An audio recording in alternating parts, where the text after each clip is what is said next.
Hey everyone, welcome to Central Texas Gardening. In today's video, we're going to be making a very basic, simple seed starting mix to use for your seeds for this spring.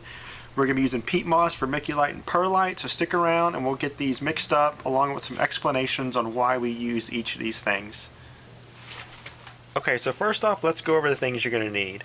Obviously, first you're going to need your ingredients for your seed starting mix, and in my case, it's peat moss, vermiculite, and perlite. You're also going to need a container to mix everything in together, and all of these containers that I'm using have been thoroughly cleaned with hot soap and water, and then I sanitized them with some bleach water. So you're definitely going to want to do that first, because this mix you're going to make is going to be as sterile as possible for starting your seeds in. So quick disclaimer, this seed starting mix is how I make my seed starting mix. I don't believe there's a correct way in doing it. This is just the mix that works for me, and I've always had great success in starting my seeds in it. So take it for what it's worth when you're watching this video. Okay, so first, why use seed starting mix? Well, when you're starting your seeds and you want to get them germinated, you're not really looking to feeding them. You're really just wanting to get them germinated, get them a good root system going.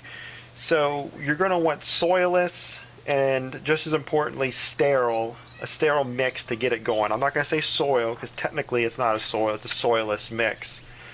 So that's kind of the main reason why you're wanting to use a seed starting mix.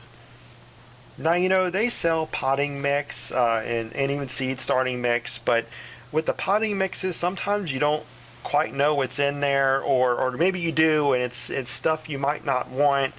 There could be compost in it. There could just be basic topsoil in there. There could be clay in there, which of course you don't want that when you're trying to start your seeds. First of all, it's too compact, so your roots aren't going to have a very easy time at growing. And number two, it holds way much more moisture than you would need. So that's the main reason you definitely want to stay away from potting mix for seed germination. Now, when you go to transplant your seedlings into another pot, once they get their first true leaves, then of course, you know, potting soil at that point might be more appropriate. Another issue with buying anything bagged and pre-mixed, such as potting mixes with compost or soil, it's not sterile, so you're more likely to contain some kind of fungus eggs or something in there that could damage your seedlings when you're getting them germinated. So again, like I said earlier, there's no compost or any kind of nutrient-rich stuff in any of these three ingredients that I'm using. And why I'm saying that is, when you're getting a seed started, the seed itself has everything it needs to get to a certain point. And when I say get to a certain point, it's when you're growing your first set of leaves, which are not your true leaves. These leaves are kind of there just to make them get it going. And I believe they're called catalytin leaves, hope I'm saying that correctly, and those are there just to get the plant going. So you don't need any kind of nutrients. Once you get your first set of true leaves, that's the point where you're going to want to start thinking about transplanting them into a soil that actually has nutrients in it. So that's another reason why we want to do this soilless seed starting mix. So what do I use this particular soilless seed starting mix for?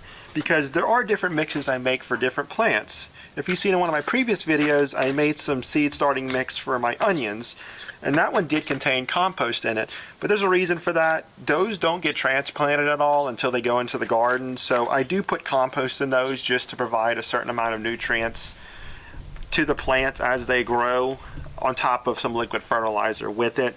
But this contains no compost, there's no nutrients, so what I basically use this for is primarily my tomatoes, my broccolis, cucumbers, bell peppers, anything that I need to get started from seed that are going to be transplanted after they get their first set of true leaves. So this is what that is used for. Again, primarily my tomatoes is what I use this for, but I use it for a variety of other things as well. Okay, so let's go into these ingredients just in a little more detail. The first one here that I use is peat moss. And this peat moss in particular, it's sterile, it's light, it retains just the right amount of moisture. It's a great growing medium for getting your seeds started. This one is vermiculite. Vermiculite is a naturally occurring mineral. It's sterile, and like perlite, it's great at aeration, and it also has a good water holding capacity. Perlite is very similar, I feel like, to perlite in that it provides great aeration, moisture holding properties to it.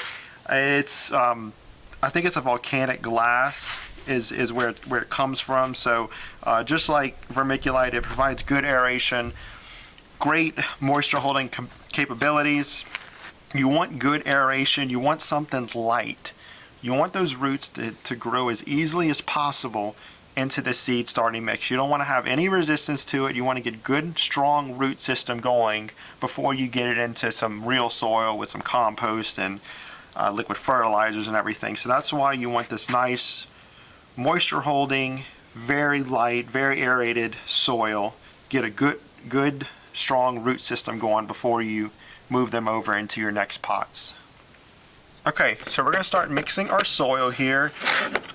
The basic ratio that I use, and again, this is how I do it, and it's always worked for me. It's given me great, robust, highly successful germination of my seeds. If I plant 2 seeds in a cell, and there's 12 cells in one little tray, I have maybe just 1, maybe 2 that don't germinate. So I owe that to a good mix I make here. So again, the ratio is pretty simple. 1 part peat moss, 1 part vermiculite, 1 part perlite. I already measured these out. There's two parts of peat moss here, 2 parts of vermiculite, and then there's 2 parts of perlite. So I already have these measured out. So basically, super simple. You just combine them all together.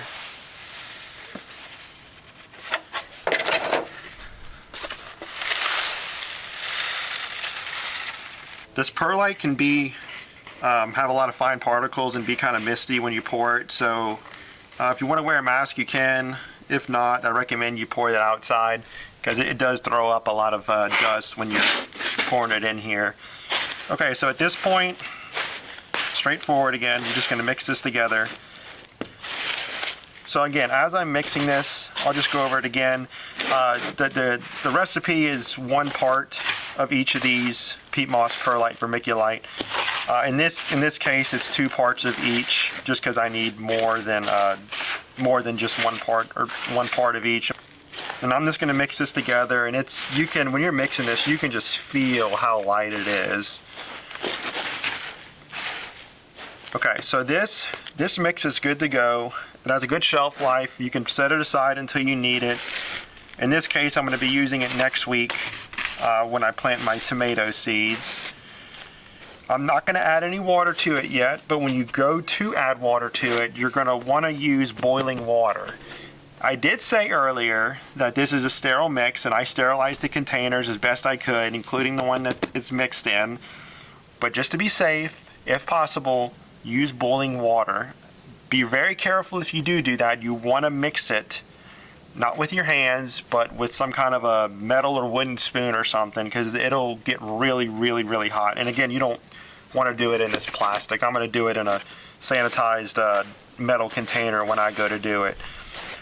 So use boiling water just to make sure there is absolutely nothing growing in here, and you'll be good to go. And there you have it. That's your simple seed starting mix. Again, made of 1 part peat moss, 1 part vermiculite, 1 part perlite, and using sanitized containers. I'm going to use some boiling water when I actually go to use this to plant my tomato seeds. Be on the lookout for my video. Next week, I'm going to be planting my tomato seeds in some little seed starting cell trays, and I'm going to be using this in there with the boiling water, so I'll show you a little more detail on how I do that. If you have any comments or questions, leave them down below. I'm also always looking for suggestions on how to make my videos better, so I do appreciate anyone that does that. Don't forget to hit the subscribe button, and I will see y'all in the next video. Thanks, y'all.